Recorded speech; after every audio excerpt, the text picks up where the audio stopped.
mag-registered as professional with 8% tax pero magiging employee ulit next month.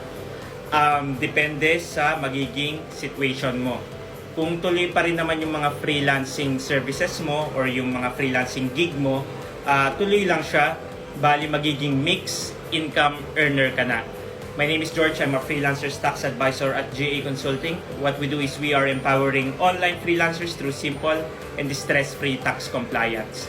Pero kung hindi ka naman mag-freelancing, wala ka ng balak bumalik, para hindi ka na kailangan mag-file ng quarterly, diba, as a professional ang registration, same sa freelancer, quarterly ang pagpa-file natin ng tax. So kung ayaw mo nang mag-file ng quarterly, dapat i-close mo muna properly sa BIR ang registration mo as a professional para wala ka nang kailangan i-file on your own.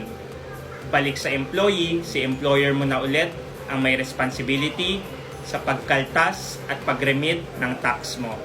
Ganun siya. Or a freelancer at meron kang concern or question regarding freelancers BIR registration and freelancers tax compliance, comment mo lang yan at sasagutin ko yan.